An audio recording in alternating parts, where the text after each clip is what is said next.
Good morning, children. This is Vaibhav Kulkarni, TGT Maths, Jawahar Navodaya Vidyalaya, Usmanabad, Taluka Turzapur. Actually, you might have seen so far so many videos I have prepared on class 9th standard Maths, class 10th standard Maths. My target is to finish off this 9th standard Maths as well as 10th standard Maths for the students. And along with that, I have also prepared some videos called as Basic Maths for All, in which so far I have almost completed 20 videos and I will be taking up to 40 videos. So the content of the videos is to help the students who are having the problems in their basics. If the students see those basics and they try to do the problems of 9th and 10th standard, I feel that they will feel 9th and standard Maths very easy, because as an experienced teacher from last 26 years and plus some 3 years outside Navodaya, I have come to know some of the difficulties that the student face when they come in 9th and 10th standard. So with that intention, I have prepared the videos for Basic Maths also. Now this Basic Maths video can be seen even by 6th standard students, 7th standard students, 8th standard students, 9th standard students and 10th standard students. My channel name, as you all know, Maths Made Easy with Vaibhav Kulkarni. This is my channel name. The purpose of making this channel is to give standard coaching to the students who are suffering a lot because of this corona pandemics. Students are finding it very difficult to get the teachers. Most of the colleges are closed, most of the schools are closed, and in that context, students should be able to do maths. With that noble intention, this channel has been started. So I hope you might have already started seeing my channel. I want that you should subscribe it, share it, and even you can share your comments so that we can have an interactive class through mobile and through my internet, through my YouTube channel, Maths Made Easy with Vaibhav Kulkarni. And again, one good news that I am going to give you all, dear children, is I am also shortly starting this on my Facebook also. So shortly you will be seeing me on the Facebook also. You need to search for my page and then you click on my page and then you will get all the updates on the Facebook also. So dear children, try to understand the noble intention and share with as many people as you can. And you are free to share your views in the comment box. In the topic triangles, exercise 7.1, the question reads, line L is the bisector of angle A. See, one thing you should always remember, line L is the bisector of angle A is the clear picture. Bisector है का मतलब है दो angles equal हो गए. पहला इशारा आपको दे दिया. पहला इशारा क्या दिया? देखो मैं क्या करता हूँ, point to be noted. What is the first point to be noted? Line L is the bisector of angle A. Line L is the bisector of angle A. जैसे उसने वो कहा तो मैंने इसको मार्क कर लिया.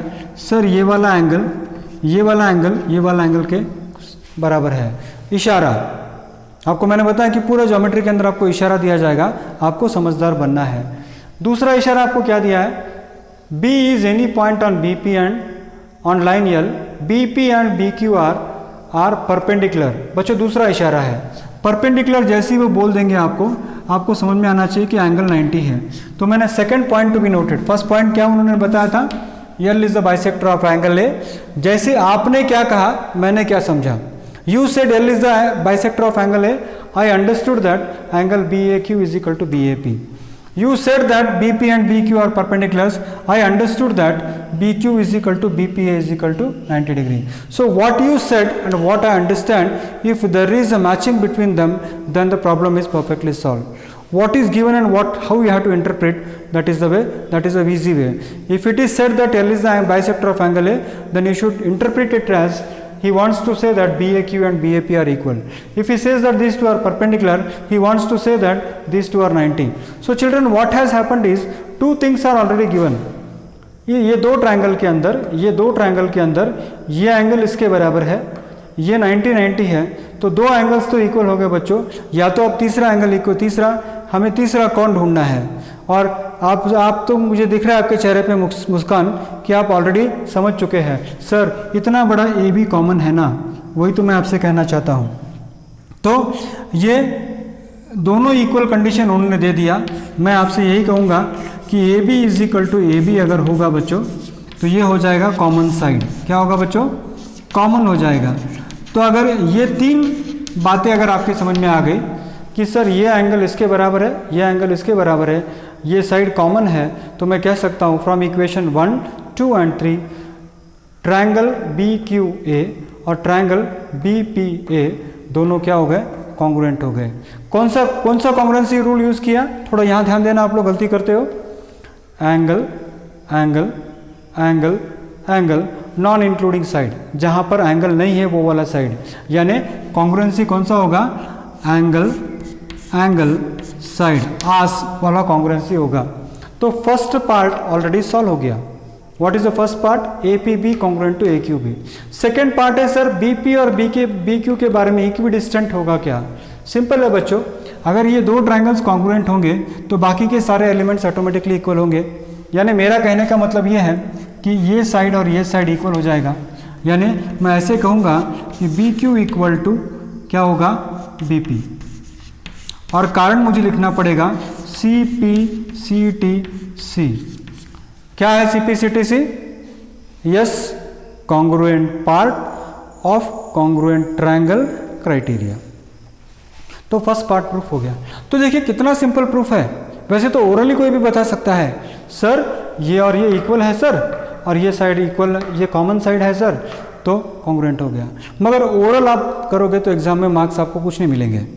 आपको क्या करना पड़ता है? पॉइंट वाइज आपको प्रूफ करना पड़ता है। ये पहला पॉइंट, ये सेकंड पॉइंट, ये थर्ड पॉइंट, इस तरह से आपको प्रूव करना पड़ता है। नेक्स्ट प्रॉब्लम है इन द फिगर 7.21, ये वाला फिगर है। उन्होंने ही दो चीज़ें दे रखी है। कौन सी दो चीज़ें दे रखी है? ये ए सी ए बी वाला साइड, ये जो है ए सी इज इक्वल टू ए ई, ये आपका ए सी है और ये आपका ए ई है।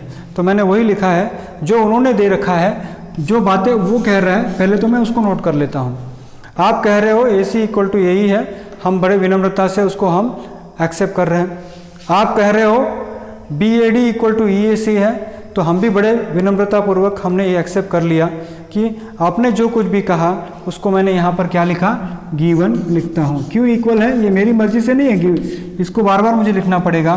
गिवन गिवन और given. What you are saying is A B equal to A D. ठीक है, A B equal to A D जो तुमने कहा आई एक्सेप्ट इट। सो ये भी मैंने लिख लिया। सो देखिए 50% of the problem is in the question itself. जो आपने कहा मैंने लिखा। यहाँ पर भी मुझे लिखना चाहिए था गिवन, लिख सकता हूँ मैं। यहाँ पर भी आप गिवन लिख सकते हो, नहीं तो ऊपर ऑलरेडी आपने कारण लिखा है। आपने कारण ऊपर ऑलरेडी लिखा है, तो ये ना लिखे तो भी चलेगा। अब सिर्फ बात आती है कि सर दो साइड तो इक्वल हो गए सर, तीसरी साइड की बात चल रही है और मुझे प्रूव क्या करना है वो भी मेरे सामने है। देखिए सारी बातें मैं अपने सामने रख कर चलता हूँ। मुझे प्रूव क्या करना है? ए बी सी ट्रायंगल और A D E triangle congruent बताना है। और ऑलरेडी उसके अंदर ये दोनों साइड दोनों ट्रायंगल्स के इक्वल है। इस ट्रायंगल का ए बी सी ट्रायंगल का साइड ए बी और ए डी ई ट्रायंगल का side A D already equal है, उन्होंने दे रखा है A B equal to A D. दूसरा, इस ट्रायंगल का साइड ए सी और इस ट्रायंगल का साइड ए बी दे रखा है। बात आती है सर दो साइड्स तो इक्वल हो गए, ये साइड और ये साइड इक्वल हो गया, ये साइड और ये साइड इक्वल हो गया, मगर इन दोनों के बीच का एंगल नहीं इक्वल हुआ। तो उन्होंने दिया क्या है? सिर्फ यहां तक दे रखा है, यहां तक, यानी पूरा नहीं किया और यहां तक दे रखा है। यानी अगर मैं इसको कॉमन जोड़ दूं दोनों की तरफ तो ये क्या हो जाएगा? बी ए सी हो जाएगा और ये हो जाएगा डी ए ई। यानी कॉमन एंगल जो है आपका उसको मुझे जोड़ना पड़ेगा। तो मैं यहाँ पर क्या करता हूँ, जो आपको दे रखा है उसके अंदर मैं कॉमन एंगल जोड़ देता हूँ। तो कॉमन एंगल में क्या करूँगा? एडिंग एंगल, एडिंग क्या ऐड करेंगे हम? एंगल डी ए सी। तो एंगल डी ए सी को ऐड करेंगे आप तो क्या होगा? Both sides. तो क्या होगा थोड़ा देखो, angle B A D plus angle DAC is equal to angle EAC plus angle DAC। तो कॉमन एंगल अगर मैं जोड़ दूं तो मुझे क्या मिलेगा, एंगल BAC यानी ये दो साइड और इनके बीच वाला एंगल, ये दो साइड और इनके बीच वाला angle, two sides are equal, one including angle between the equal sides are also equal, यानी angle BAD plus angle DAC होगा एंगल BAC और EAC प्लस DAC होगा DAE। तो यानी ये दो साइड्स और ये दो साइड्स, इन दोनों के बीच वाला एंगल इक्वल हो गया, यानी triangle ABC congruent to triangle ADE। कौन सा कॉन्ग्रुएंसी यूज किया हमने, S A S, two sides बीच वाला एंगल। तो आपको क्या शो करना है, BC इक्वल टू डी। बच्चों बहुत सिंपल है, BC इक्वल टू डी तो आराम से हो जाएगा। कोई बता सकता है मुझे कि BC इक्वल टू डी क्यों होगा, यस। अरे बचा हुआ साइड तो इक्वल होगा ना यार, बचा हुआ इसका ये साइड और बचा हुआ इसका ये साइड इक्वल होगा, BC इक्वल टू डी होगा। क्यों, क्योंकि आप जानते हो CPCTC congruent parts of congruent triangle criteria. तो हर बार बच्चों आपने एक बात तो देखा होगा कि प्रॉब्लम्स के अंदर दो चीजें वो कॉमन दे देते हैं, तीसरा आपको इशारा देते हैं, और इशारा अगर आप समझ जाते हो तो प्रॉब्लम सॉल्व हो जाता है। चलो अभी अगले प्रॉब्लम की तरफ आते हैं। AB is the line segment, ठीक है हमने मान लिया AB लाइन सेगमेंट है। उसके बाद P is the mid point, AB line segment है, P is the mid point. तो जो पॉइंट वो कहते हैं उस पॉइंट को मैंने नोट किया। तो बच्चों P is the mid point जैसे उन्होंने कहा, मैंने कहा ठीक है भाई, अगर AB लाइन है, P मिड पॉइंट है बच्चों, तो ये दो साइड और ये साइड क्या हो जाएगा, क्या हो जाएगा, इक्वल हो जाएगा सर। APB और BP इक्वल हो जाएगा। तो वही मैंने लिखा, D and E are points on the same side of AB, AB के सेम साइड पे पॉइंट्स है, such that angle BAD, angle BAD is equal to angle ABE, ये दिया है। दूसरा क्या दिया है आपको, angle EPA, angle EPA is equal to DPB। थोड़ा ध्यान देना, कौन सा एंगल दिया है फिर से मैं आपको और बता दूं, एंगल BAD, ध्यान देना BAD यानी ये वाला एंगल। दूसरा कौन सा दिया है, ABE यानी ये वाला एंगल। Okay fine. उसके बाद कौन सा दिया है, EPA is given to you and then DPB is given to you. That means which one, कौन सा एंगल है, EPA का मतलब होता है ये वाला एंगल, और दूसरा कौन सा दिया देखिए आप, DPB का मतलब होता है, DPB का मतलब होता है ये वाला एंगल। सर ये बीच का एंगल क्यों दिया आपको, क्या करें सर, कैसे करें sir, no tension no tension. अब आपको हम पॉइंट वाइज समझाते हैं। पहली बात तो आपके समझ में आ गई sir, AP equal to PB simple है सर, क्योंकि P मिड पॉइंट है। नेक्स्ट मुझे करना क्या है, थोड़ा ध्यान देता हूँ मैं। देखिए मुझे ट्रायंगल चाहिए DAP, थोड़ा शांति से आप सोचो, ट्रायंगल मुझे चाहिए DAP। दूसरा ट्रायंगल मुझे क्या प्रूव करना है, EBP, इन दोनों को कॉन्ग्रुएंट प्रूव करना है। ठंडे दिमाग से सोचो, ऑलरेडी हमारे पास ये और ये इक्वल दे दिया उन्होंने, दिया ना। चलो ये एंगल इक्वल दिया है, मगर किस स्वरूप में दिया है आपको, इस एंगल को देने का स्वरूप क्या है बच्चों, BAD इस तरह से दिया है। बच्चों BAD लिखने की क्या ज़रूरत है, अगर मैं इसको PAD लिख दूं तो क्या दिक्कत है, कुछ नहीं सर। तो मैं BAD की जगह मैं क्या लिखता हूँ, PAD लिख देता हूँ, थोड़ी लंबाई कट कर देता हूँ, B से लेके A तक AD लिखने के बजाय PAD लिख देता हूँ, कोई फर्क नहीं पड़ता है। उसके बाद ABE की बजाय PBE लिख देता हूँ, कोई फर्क पड़ता है बच्चों, नहीं पड़ता है, सही है ना बच्चों। तो इसको हम कहेंगे equation number 2। Instead of writing it as BAD, I am writing it as PAD. Instead of writing it as ABE, I am writing it as PBE. तो ये हो गया. नेक्स्ट सर, हाँ सर एक तो प्रॉब्लम सॉल्व हो गया. Next problem क्या है सर? नेक्स्ट प्रॉब्लम भी सॉल्व करते हैं हम. सर ये वाला एंगल इक्वल दिया है, मगर किस स्वरूप में दिया है आपको? EPA और DP, क्या दिया? DPB. एक काम करते हैं बच्चों, यहां पर अगर मैं कॉमन एंगल को प्लस कर दूं तो ये वाले को प्लस कर दूं बच्चों, तो ये पूरा एंगल यहां आ जाएगा. और यहां तक है तो ये वाला पूरा एंगल इधर आ जाएगा. यानी कौन सा है कॉमन एंगल? कॉमन एंगल है यहां पर EPD. Adding angle EPD both sides. क्या होगा थोड़ा देखो.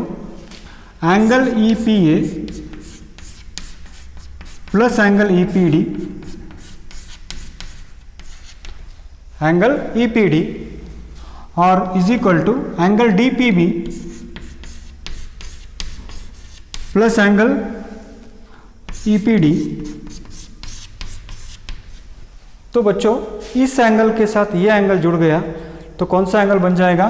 APD एंगल बनेगा. यहां तक के एंगल में ये जुड़ गया. ऑलरेडी यहां तक इक्वल है, फिर इसको जोड़ दिया, और ऑलरेडी यहां तक इक्वल है, इसको जोड़ दिया, तो ये हो जाएगा एंगल EPB. इसको हम कहेंगे इक्वेशन नंबर 3. तो थोड़ा ध्यान देना बच्चों, हमने प्रूव क्या किया. यह एंगल, ये ऑलरेडी AP और PB इक्वल है बच्चों, AP और PB इक्वल है. बाद में ये ब्लू कलर वाला दोनों एंगल्स इक्वल है, और फिर यहाँ से लेके ये वाला एंगल और यहाँ से लेके ये वाला एंगल इक्वल है. फिर से बता दूँ, ये वाला साइड इसके बराबर है, ये वाला एंगल इसके बराबर है, और ये वाला एंगल यहाँ से लेके यहाँ तक पूरा, और फिर यहाँ से लेके ये वाला एंगल इक्वल है. यानी इस ट्रायंगल का दो एंगल और उसके बीच वाला साइड, इस ट्रायंगल का दो एंगल और उसके बीच वाला साइड क्या है? इक्वल है. Two angles one including side, यानी कौन सा कॉन्ग्रुएंसी हो गया बच्चों? फ्रॉम इक्वेशन 1, 2 एंड 3, ये दो ट्रायंगल कॉन्ग्रुएंट हो गए. और रूल हमने यूज किया ASA. तो यही मुझे प्रूव करना है कि क्या प्रूव करना है मुझे? Triangle DAP is congruent to triangle what is it? EBP. Next वो बोलता है AD equal to BA. Sir ये तो हमको पता चल गया. Very good. क्या है? यस बोलो, सुन रहा हूं मैं. आपको लगता है सुन नहीं रहा हूं? सुन रहा हूं. सिंपल है मेरे भाई. AD equal to what? AD equal to what? B. AD equal to B because CPCTC. So that's all. यानी two angles, one including side, two angles, one including side, they are equal and hence they are congruent to each other by ASA congruency rule.